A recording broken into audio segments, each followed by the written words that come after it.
And we want the classification of housing to remove itself from the commodity and become basic economic infrastructure for a future prosperous Australia.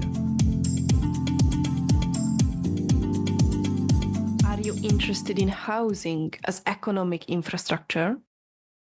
What do you think about the developer sector? How can we be more aware of our effects through the built environment on society? Stay tuned for answers from Robert Pradolin.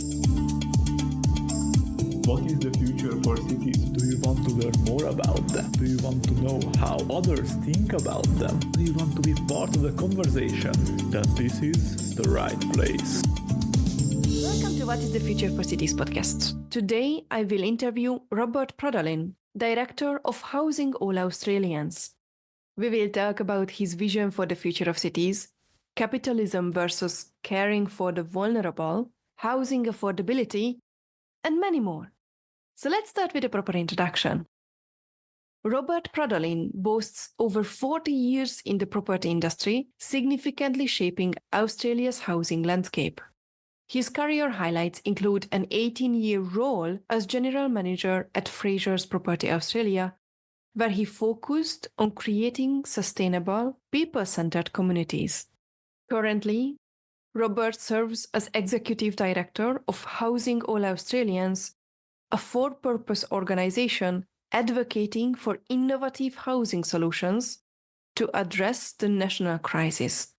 His dedication extends to board positions with Homes Tasmania and Liverty Housing, and past contributions to the UDIA, Property Council of Australia, and other housing and heritage organizations. Robert's work is driven by the conviction that accessible housing is a fundamental need, vital for avoiding economic and social consequences. And with that, Rob, welcome to the podcast. Thank you so much for your time. I highly appreciate your appearance on the podcast. Let's jump right in. What does the future of cities mean to you? The current future of cities is actually quite complicated purely because of the way that politics are playing out. And if I could just take the perspective of what I've been doing since leaving corporate Australia, is that during my time as a property developer of a major publicly listed company, when I was selling housing and land, apartments and medium density housing to the private sector, like most Australians, I assumed that our governments were looking after our vulnerable people. And I discovered that they weren't. And I'm actually in the industry. So if I don't know that the vulnerable people were not being looked after by government, the general population must be worse off than me. Because a good city is made up of diverse people with different demographic profiles. We can't have the isolation of public housing in ghettos and rich enclaves separate. If we are going to be a successful country, we need to have this mixing of demographics where people are inspired to become better people, better citizens, and produce things in a much more efficient way, rather than being stereotyped and in ghettos that are always there to provide a welfare system and not an opportunity system. And I probably should have prefaced all that by saying that I am a capitalist. But just because I'm a capitalist, it doesn't mean that I don't care about vulnerable people. So since I've left corporate Australia, we formed Housing All Australians based on that experience. And Housing All Australians is a private sector initiative looking at housing and its connection to homelessness through an economic lens. And I say that very specifically because there are enough people looking at the social side, which is very important, but the same conversation can be had with an economic lens. And unless we make it economically viable, Australia's housing crisis will never be solved. And government actuaries have quantified this in 2021 as a $290 billion investment issue. Now, that is not going to be solved by government alone. And if you don't make it economically viable, we will never solve that problem. Since starting this not-for-profit, because we are a DGR1 public benevolent institution, but we are with that private sector lens, I'm overwhelmed by how many private sector organisations want to come in and help. And as I just said last week to another group, we start off with a very simple one-page strategy with 4 pillars. And the first pillar is, while we build all these housing that our country needs, why can't we sweat our existing infrastructure much better? And what I mean by that is that one of the ideas that happened through a conversation with my daughter just opposite Flinders Street Station, when a homeless person came up and asked us for some money for a bed for that night. And we gave them a few coins. And then a conversation started. Because a few nights earlier on one of the TV channels, the news story was Flinders Street Station Grand Hall stays empty for 10 years. But below Flinders Street Station are people sleeping rough at Melbourne's icon. And the rhetorical question I asked my daughter, I wonder how many buildings in Melbourne are actually empty. And that started a discussion with City of Melbourne and Launch Housing. And one day I received a phone call from the City of Melbourne that said, look, Rob, the ABC News has heard about the idea and they want to do a story on it. And I always returned the journalist's call, but we hadn't found the building yet. So I returned the call to the reporter. The reporter's name is Guy Stainer. He's now become a friend and he reads the news in Tasmania at the moment. And I said, I haven't got a building yet. We're looking for it. He said, don't worry, let's do it in the ABC headquarters because it was undergoing renovations. And it looked like it was a building that was fit. So I did the story for the ABC News, and then I was on a radio station with Neil Mitchell, who's now retired. And then I started getting phone calls from a whole range of people, from a very wealthy family, all the way through to a homeless person that found me on LinkedIn and said, I'm one of the great unwashed, but thank you for trying, and everything in between. And they all said the same thing. We know we've got a problem. Just tell us what you want us to do. But one of those conversations was with a colleague that I'd known years before, who was a board member of a not-for-profit called Casper Care. They just finished a new aged care facility in South Melbourne, and the old one of 52 rooms was lying empty. So cutting a long story short, we refurbished 32 rooms of that 52-room facility with Metricon and their subcontractors for free. And we gave that to the YWCA to manage it for homeless women over 55. In 4 years, those 32 rooms have helped over 130 women stabilise their lives at no cost to government. And now Hanson Yuncken, another prominent builder, is going back to do the other 20 rooms for free. We have Mirvac doing 14 rooms in St Kilda, lying unrefurbished for a charity called Bridget.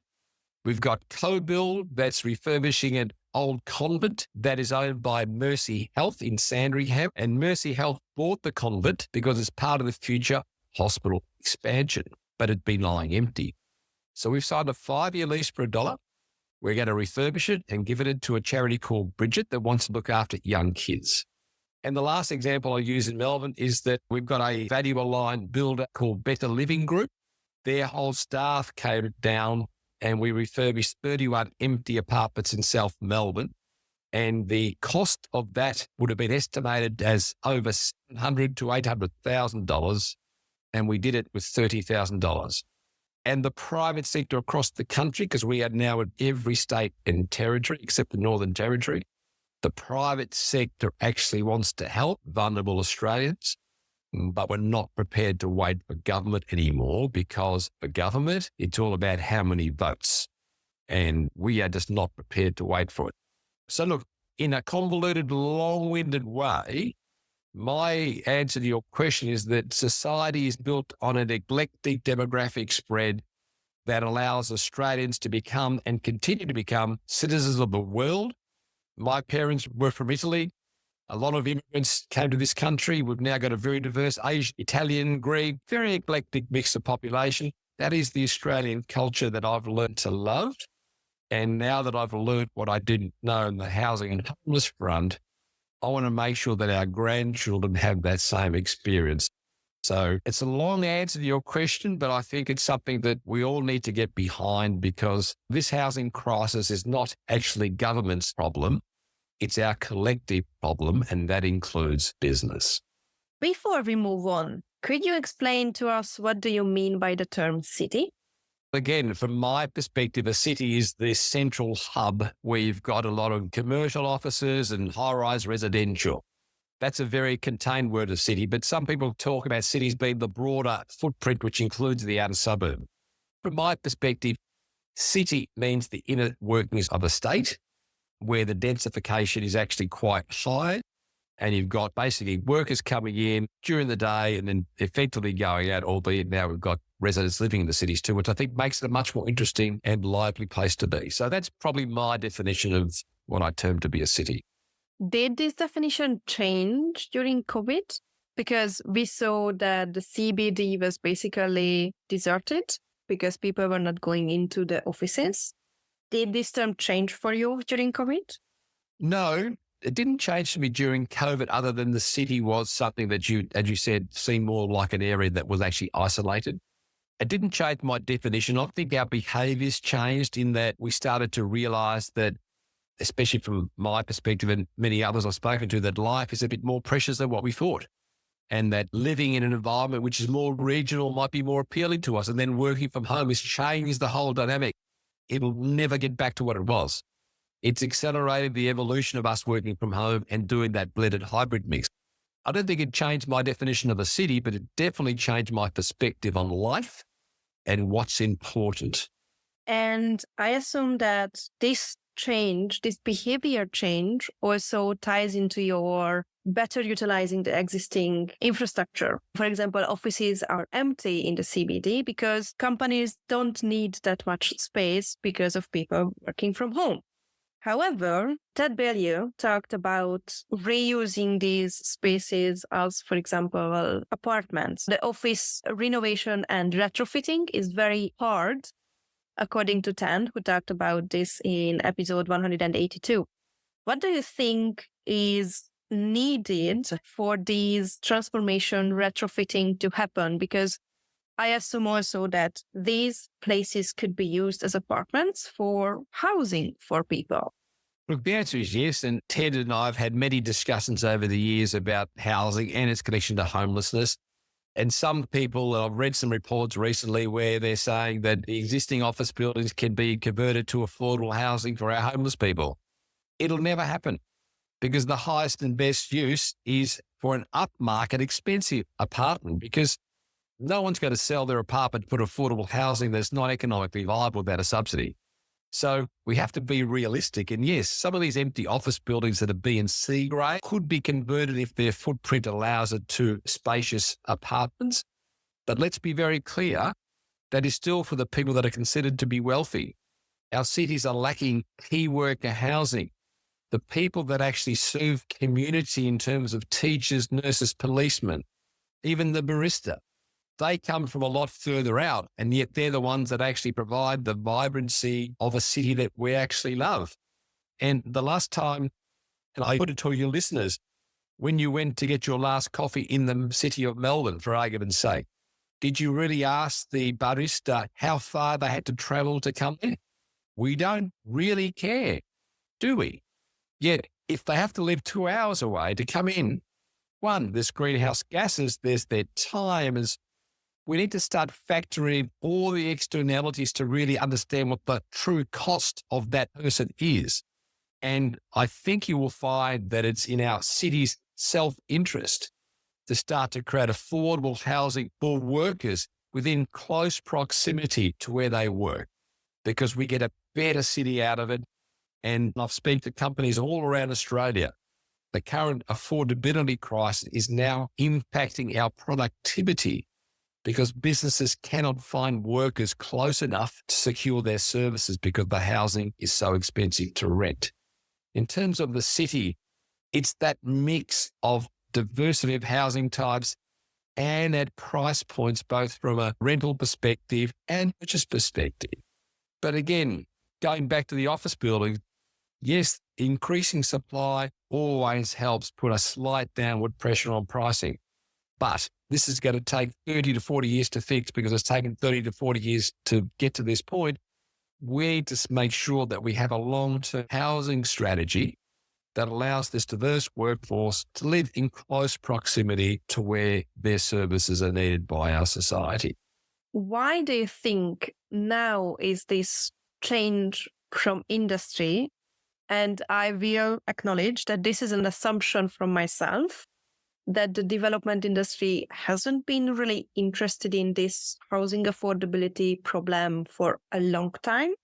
But now you talk about how the industry partners are turning up and saying that they want to help, they want to change, they want to solve this affordability problem.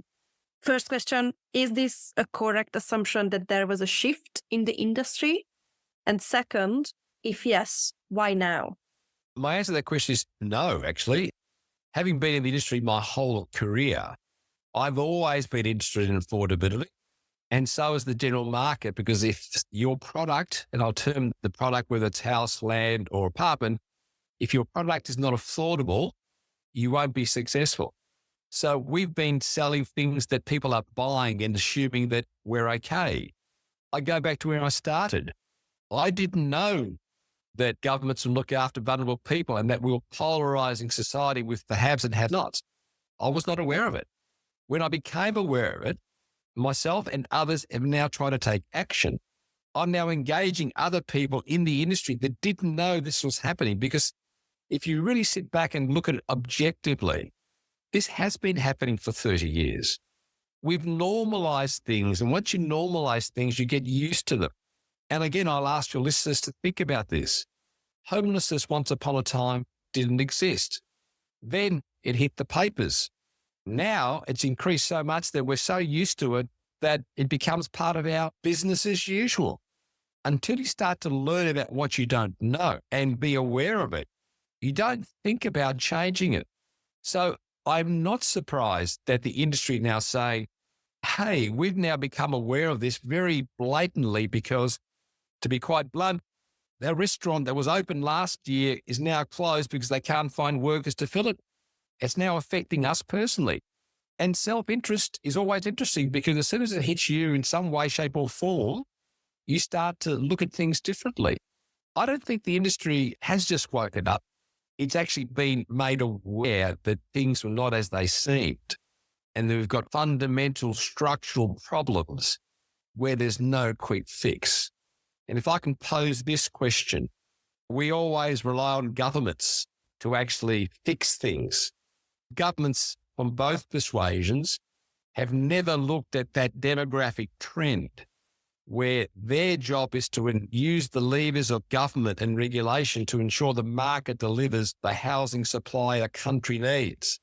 But with the federal government in control of population policy and the state government's control of housing policy, there's a disconnect between population and immigration and the need to provide housing ahead of that population so that the supply is greater than demand. If that happens, there's less pressure upwards on prices. But once demand exceeds supply, prices go up, and real estate in Australia is very sticky. It doesn't come down that much. And that's why over 30 to 40 years, we find ourselves in a predicament that cannot be changed overnight. Can it be changed? I think the answer is yes. But if we rely on government, I don't think it ever will be.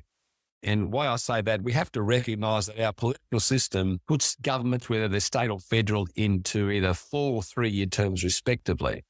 That is not enough time to do anything, because as a developer, if I find a raw piece of land today, take me 4 to 5 years to actually have the finished product. And that is outside of political cycle. And if you believe what you hear in the political circles, is that the first year of any government is where they do things. The other year is where they stay static. And the third year, if it's a 3-year term, is when they get ready for elections. And how can you plan a country's future when the governments will always be seeking, as soon as they get elected, their first priority is to get re-elected? So I've become very cynical of our political system. I do not expect any true leadership or innovation to come from government. And guess what? I'm never disappointed when they do nothing, because I've got no expectations. So I have a very simple view that it is the private sector that innovates. It is the private sector that once they see a problem, They try and find solutions to it. And it will be the private sector that will bring this country out of this housing crisis, but it will take 30, 40 years, and it'll take leadership in a whole range of areas in the private sector to reshape the Australian narrative around housing. Coming from Hungary, it is a very interesting phenomenon for me that Australians look to government that please help us solve this problem, or please provide us innovative ideas, or please provide us regulations which require innovation. In Hungary, we don't really do that. We do the thing, probably not breaking the law, and then we will see how the government reacts. We don't really wait for it. We just do the thing because we don't believe that the government is innovating, as you said. Do you think this is an Australian specific, that Australians are waiting for the government to solve these problems? I think it is. It is part of our general culture. I'm not saying everybody, but it's part of the general culture. And I put it down personally to the tall poppy syndrome. Generally, people don't necessarily like people that are successful. They would try and pull them down. And that is an Australian culture in some respects. And I think that's sad because it doesn't, like America and maybe in Hungary, where you admire successful people for what they've done through their innovative ideas and entrepreneurism, hopefully inspire others. But I think in this country, while there are people that do that, they are always used and criticised as being greedy as opposed to being entrepreneurial. It's a different tag to the same person. So yes, I do think it's an Australian culture. I think we have to get ourselves out of that because all that does, it stifles innovation and doesn't provide a framework for the youth that need to be inspired to be successful. And when I say successful, I don't necessarily refer to monetary success. Successful to me is actually having an influence on society in a beneficial way. And yes, people will associate that with financial success. And yes, there is a financial success if you are successful, but you can't take money with you, but you can use it for doing good. And I think there's a lot of people doing good out there that don't want the fanfare, and therefore the only ones that get the fanfare are the ones that are actually on the extreme edge, which are termed as greedy. Yet business is termed as all greedy, and that's not true. A very small percent of every population is on the edge. But I got to tell you, the business people that I deal with, they all care. And part of the support that Housing Australia is getting from the business sector is because business actually cares. Is this the reason why Australians have been waiting for the government to solve this problem? That this is a cultural question? Or is there another reason why now it's awakening? Now it's, okay, we are not waiting from now on the government to solve this problem. I think they are still waiting. The only people that I say that we aren't waiting is us. Yes, we are a group of business people. Yes, it's growing every day. And what I think we have morphed into, because the business language is very different to the not-for-profit language. And as I might have said earlier, we are a private sector initiative looking at this through an economic lens. And what I feel like we're morphing into is a conduit for value-aligned businesses that have always wanted to help, but didn't know how or what to do. And I'm getting inundated on a weekly basis with organizations that hear about what we're doing and they say, how do we help you? We get people from engineers, project managers that contact us through our webpage, which is housingallaustralians.org.au. And they say, I want to dedicate my skills as project manager or engineer, and I'm happy to do it for nothing. Because that's how we get change. We don't ask people for money, even though funds would be great to actually allow us to employ someone to help the impact. But skills and services, what creates value. The example I always use is one of our biggest supporters is Dulux Paint. And they said, Rob, anytime you need paint to refurbish one of these empty buildings, call us. If you want $400,000 worth of paint tomorrow, I'll give it to you. But if you ask me for $10,000 cash, that's a very different proposition. So we are all about creating value, not necessarily having cash. And in theory, the private sector, if everyone does a little bit, we can actually build things for nothing. It'll never solve, because philanthropy does not solve this problem, but it does show government that we don't actually need them. And when you show government that you don't actually need them, they come and say, how do we help you? And that's the reverse psychology that we're actually using. I like this reverse psychology. That's very funny. I wanted to come back to this attitude or your stance that you are a capitalist, but you care. And you just mentioned that you are doing stuff for free. You are creating value. Could you please explain us what do you mean by being a capitalist? To me, a capitalist is you're in a society that actually you're allowed to innovate and step outside the traditional box to try new things. To me, capitalist is believing on market forces. If you do something, the market likes what you do, then people buy your product. You don't have to sell anything. They buy from you. So it's more the entrepreneurism, the capitalist philosophy. And yes, you may be financially successful, but again, you can only bring so much to your grave. Then what do you use those funds or the expertise for when you get older? To help the general public and to shape the conversation for future generations. And that's what the people that get involved with us want to do. They want to make sure that they leave a little bit of a legacy for what they're able to do for their future, for the grandchildren of this country. Capitalism has got a bad name by a few, but the remainder have not done anything to change that perception. So now the perception is that all capitalists are the same. Well, it's not true. The majority of capitalists that I know actually care about our country and do a lot more than what's publicly acknowledged because they want to do it under the radar. So to me, it's all about entrepreneurism, free spirit, innovation, trying something new, not being beaten with a stick when you fail, because failures are built upon a mountain of success.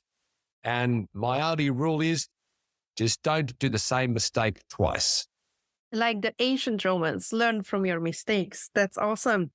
I would also like to know how you became aware of this whole situation, because you said that you have been working in the industry, but you were not aware until some point.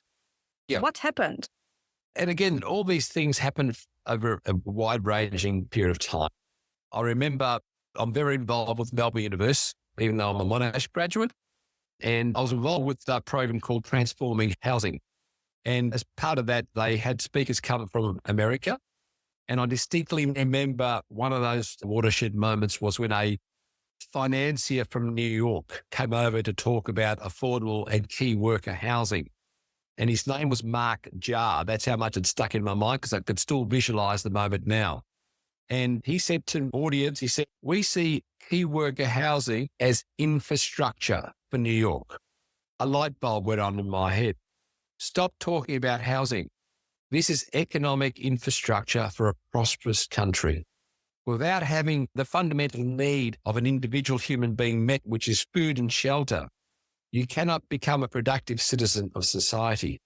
And you become a welfare dependent because the unintended consequences of a lack of shelter manifest themselves in physical and mental health, family violence, affecting the justice system, the policing system, and ultimately ending up in long-term welfare. That becomes a drain on society. And one of the other pillars that I touched on earlier is that we've done some economic studies because we want to reposition this in an economic framework, as I mentioned earlier. So the first thing we did was we conducted an economic study by SGS Economics on what is the long-term cost to Australia of not building sufficient social, affordable and public housing. The annual cost in 2032 in today dollars, additional money, is an extra 25 billion annum.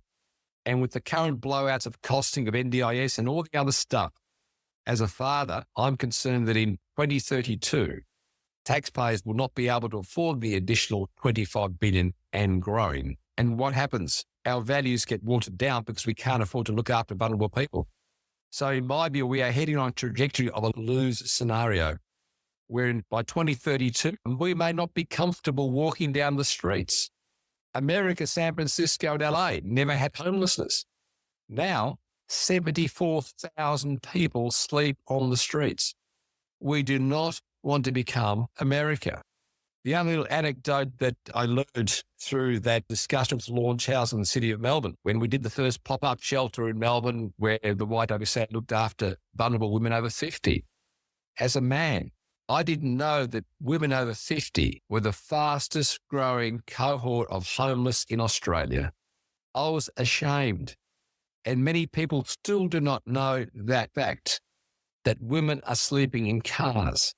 And through that, we help fund a documentary called Undercover that is on the ABC iView still and is narrated by Margot Robbie.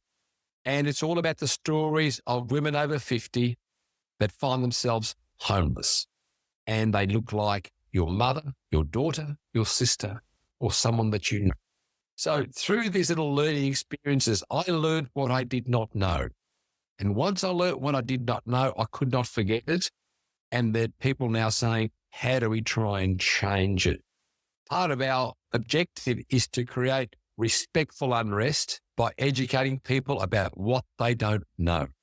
Because without respectful unrest, there is never any political self-interest. Which brings me to the question, what are the 3 biggest fears or concerns regarding the future of cities for you? My biggest concern is polarization of society. I think, as I said earlier, if you allow the extrapolation of the inaction by governments, and even though everyone's talking about the housing crisis and building 1-2 million homes or 80,000 homes, depending on where you are, that is just not happening at the moment because they just don't understand the ecosystem. I'm concerned that we are polarizing society. The consequence of that is my number 2 point, that at some point, if we allow it to continue, we will have civil unrest in this country. And that is a concern to whether you're on the left side of politics or on the right side of politics, because civil unrest causes disruption. And the third thing that, again, there's successive consequences, is that if we could transport ourselves from today as we are to 30 or 40 years in the future, we may feel very unsafe walking down our streets because the desperation and this polarization has manifested itself to this civil unrest where we'll be starting to have these enclaves through security gates like many places around the world have, just to keep people out. And is that the way to live in a prosperous Australia compared to what we are today? That's the things that really makes me get up every morning, as much as I hate hearing myself say the same thing over and over again. But it keeps me going because people say, what can we do to help you?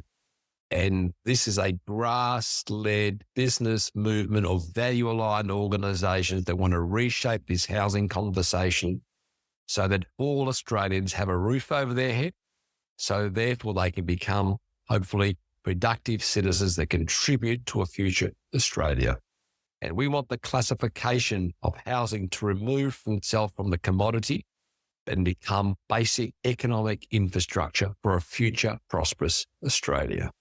Which I assume is an opportunity. What are the 3 biggest opportunities regarding the future of cities? The 3 biggest opportunities, that's actually quite challenging. Look, I think Australia has got a number of very innovative people. In some ways, if I had my wishing wand, and this is within a constraint of proper governance, is get out of the way, government, and let us actually do what's required to get this country back up and running. We've got some real innovation on the sustainability side of things. I'm a very big supporter of timber as a renewable commodity to building housing and apartments to capture carbon. I'm a big supporter of affordability and diversity of housing mix, diversity of housing incomes. You don't need to have a lot of money to be happy, but you do need to have fundamental needs being met. And I think if we can shape our society along those lines, yes, there's opportunities. And again, what does opportunity mean? Does people think opportunity is making a lot of money? Or is an opportunity to do something that actually makes you feel good because it helps other people? Opportunity's got a variety of meanings. As an optimist with a realistic streak, we can do a lot of things if we collaborate. I might have mentioned earlier that this housing crisis is not one for government to solve. It's one for us to solve. This is a collective problem. We have to collaborate to solve society's problems, which means that no one's going to end up totally happy.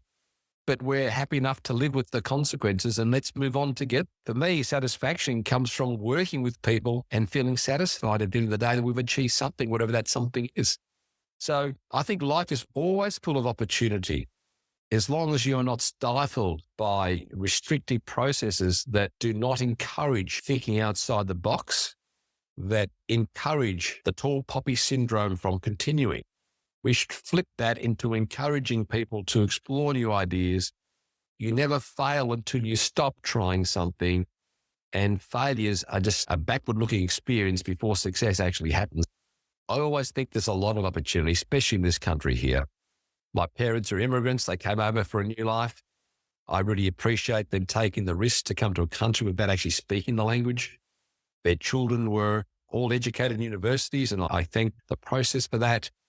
And now it's time for us to give back and see what legacy we can leave for future generations by doing something that is just the right thing to do. This will be a bit provocative question. Do you think that many of your generation think like that? We need to leave a legacy for the coming generations, which the coming generations can be grateful for. And do they think about the future? First of all, let me address the future generation to be grateful for. I don't think people that I know that are helping us do this, we don't want them to be grateful for what we're doing. We just want to do the right thing. We've had a very purple patch. We've had experience during this baby boomer generation of some really the best time in this country. And we've normalized these things. We've gotten used to them, but we haven't looked forward to see what the implications are, because it's all about how we progress as individuals. But now we've reached a society where mortality is inevitable. We're starting to say, where is this going? But again, unless someone prods the idea about we're fine, but what are our grandchildren going to be? People sometimes don't think of that. And this is why it all gets down to education.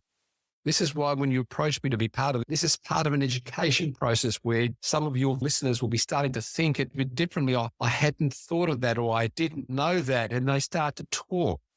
This is something that has to spread across the country purely by conversation, because one media article about something that we might do doesn't get across everybody. It's a slow movement, but I can guarantee you one thing. In all the people that I've spoken to after all the time that I've been on this journey, at the end of every conversation, it ends up pretty similar. How do I help you? Which is reassuring. And I would love to know, how do you imagine to transform housing from the investment, from the commodity you were talking about, into the economic infrastructure, as you named it? How can we do that? Because in my experience, and please again correct me if I'm wrong, Australians feel that housing is a right and also housing is an investment for them. Can we really change this cultural aspect? I think any cultural aspect has to be generations in the making. You cannot click your fingers, doesn't matter what happens, and change a culture. It has to be evolution. So as much as the politicians want to be able to turn a tap on and housing producers and they're all happy and they get voted in, that's what they'd like to do, but that is not going to happen. Look, I think at some point in time, there will become this crisis. People think it's a crisis now. They haven't seen it yet. The crisis happens when governments get voted out specifically because they haven't done something on the housing, and that is actually coming. And I don't get involved with the discussion about capital gains tax or negative gearing, because there's a lot of different opinions and people have one way and the other way. That'll be solved by politics over time. When the level of the population changes their view, that a party gets in to change a specific policy in terms of how to fund future things, because all these, whether it's negative gearing or capital gains tax, it's a budget issue. And if you're looking to spend something on something else and you've got no money, you got to start changing your budget priorities. In one point in time, it'll be changed by the politics and the desires of the voting public. But I'm not going to be around and look at a wait for that to happen.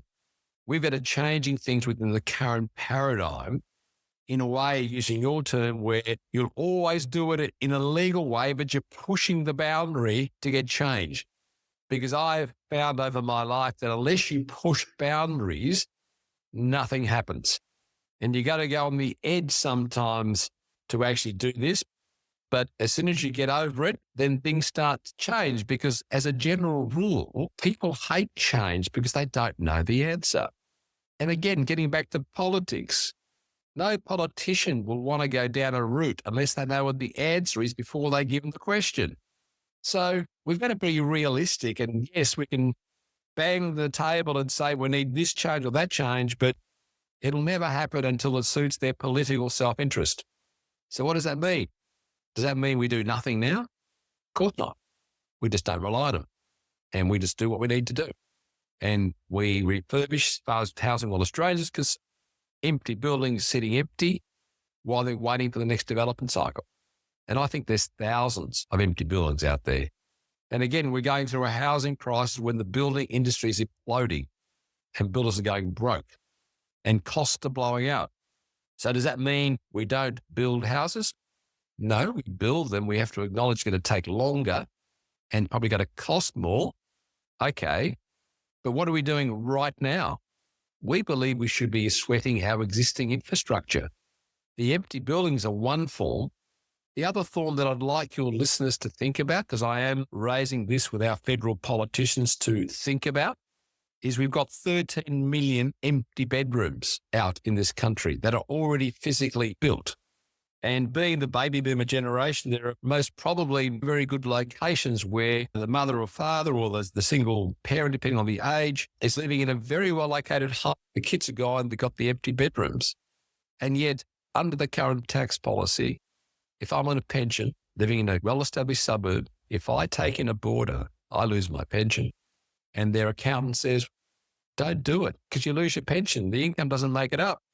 And by the way, if it's your family home, you'll lose your capital gains tax exemption. So the pensioners say, okay, I'll leave my empty bedrooms empty, rather than being encouraged by government to say, pensioners, in the national interest, we encourage you to take boarders and we will not charge you any tax on that income and you will not lose your pension because you are helping Australia with its housing crisis. It's existing infrastructure. And this is not for everybody. 13 million bedrooms, elderly people, you've got safety issues, all that stuff. 1% is 130,000 rooms for key workers to live close to where they serve society while we build the homes our country needs. Everybody I've said that to, including the politicians, said that actually just makes sense. So why don't we do it? We are pushing this as a consideration, as a pressure relief valve in a country that's importing more immigrants, which I support because we lack the skills. But the more people that come into this country without building the homes pushes up homelessness.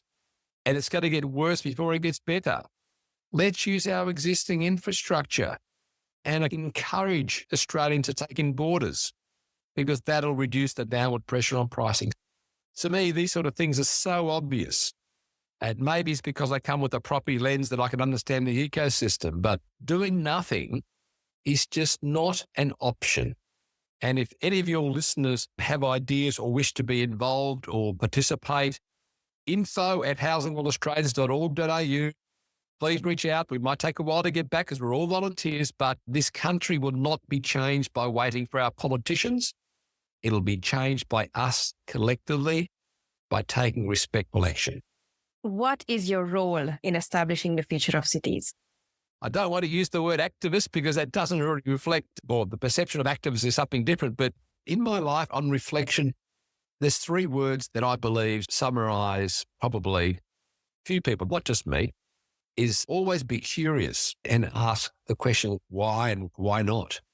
And curiosity is part of that entrepreneurism and capitalism to find things out that you didn't know. And the second one is belief. If you believe in something, it's a very important trait to have and to be able to convince others to come on board. But the third is probably the most difficult and yet most important, and that's persistence. As I said to my children many times, there's probably ideas that get talked about in a conversation that could change the world, but without persistence, it gets lost. So curiosity, belief, and persistence, that's what I think my contribution to the cities is about. And just as a fun note, I would also add the capitalist activist, which is just an amazing oxymoron for this whole picture. Rob, thank you so much for your time. I highly appreciate your answers and your experience and explanations for these problems. Do you have any closing comments or requests for the audience? No, other than to sit back and reflect about what it will be like in 30 years' time for our grandchildren or great-grandchildren if we do not recognise those implications and take some form of collective, respectful actions to try and change that. Because even if we all agree today as a country, it'll take 30 years to change it significantly because these things can only happen incrementally. But at the moment, I see no real sign of collective agreed actions. All I see is finger pointing and blaming. And that is not going to lead to a solution that I don't want our grandkids to come back and saying, thank you. I just want us to do the right thing.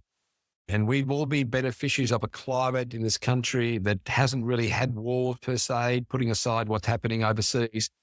We've lived in a very prosperous time.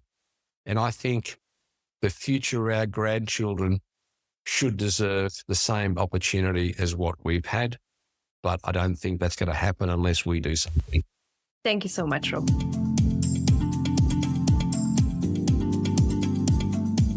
It was really interesting to hear from Rob about his role of curiosity, belief, and perseverance. Not to mention his attitude to push boundaries.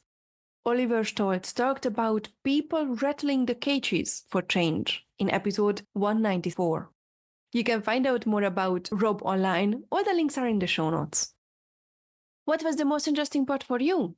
What questions did arise regarding Rob's approach to the future of cities? What have you learned from this interview? Let me know on Twitter at WTF4Cities or on the WTF4Cities.com website where the transcripts and show notes are available. You can also subscribe on the website not to miss any new episodes and leave some feedback. I hope this was an interesting interview for you as well, and thanks for tuning in.